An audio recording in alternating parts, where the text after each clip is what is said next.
여러분 안녕하세요. 한국표준금거래소입니다. 4월 들어 현재까지 금값이 반등하는 모습을 보여주고 있는데요.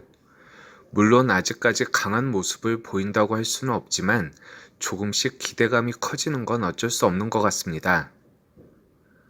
금선물 일봉 차트를 보시면 3월 초의 저점이 거의 한 달에 거쳐 지켜지면서 3월 말 이중 바닥을 만드는데요. 그 사이 1차로 녹색 단기선에 올랐지만 안착에 실패했습니다. 이때도 가장 좋은 시나리오는 한 번 더 위로 솟는 거였지만 결국 떨어지게 됐는데요. 이번에는 조금 다른 모습입니다. 녹색 단기선이 어느 정도 지켜지면서 노란색 장기선을 노리는 모습인데요. 결국 마지막 시나리오는 녹색 선이 노란 선을 뚫고 골드 크로스가 나야 가장 안정적인 우상향의 모습을 바라볼 수 있는데요. 아직 1680달러 선 저점은 유효합니다. 금의 지속적인 상승을 위해서는 몇 가지 조건들이 필요한데요. 그 중 하나는 달러의 약세입니다. 최근 강세를 보이던 달러가 주춤하고 있는데요. 달러 인덱스의 근간인 유로의 반등이 두드러진 상황입니다. 물론 올 초부터 하락세였던 유로이기에 아직 추세 반전이라고 보기는 어렵지만 반가운 뉴스가 있습니다. 얼마 전 스위스 투자은행 UBS는 지난 보고서에서 미국의 달러 강세가 지속되지 못할 거라고 예상했는데요. 달러 약세의 세 가지 주요 원인은 다음과 같습니다.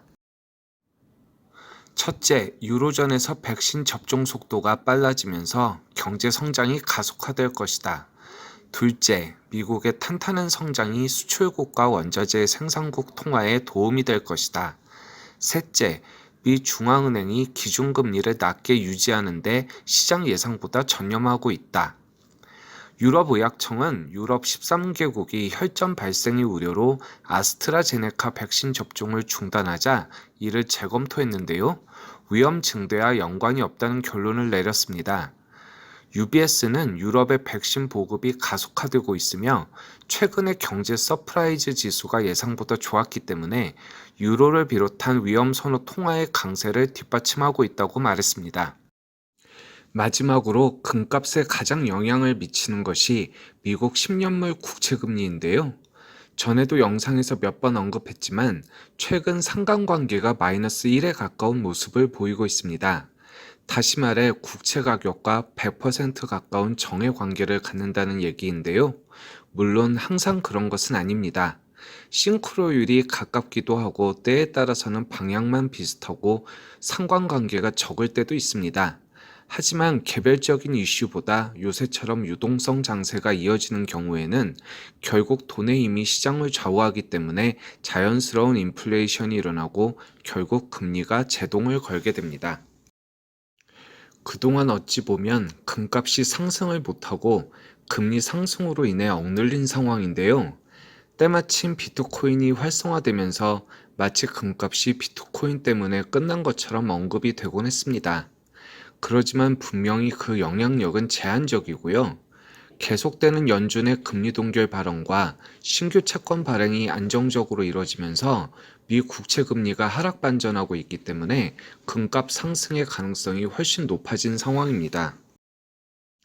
앞에 보셨던 차트들은 어제 4월 15일자 차트들이었는데요.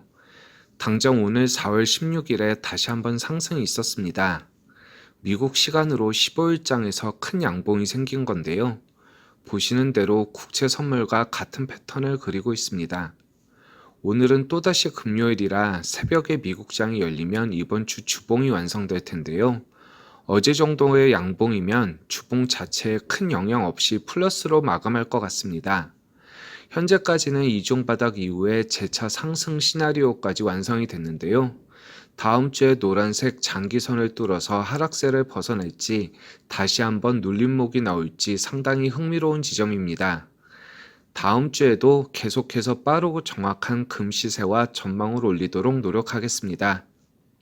댓글은 언제나 힘이 됩니다. 많이 많이 올려주세요.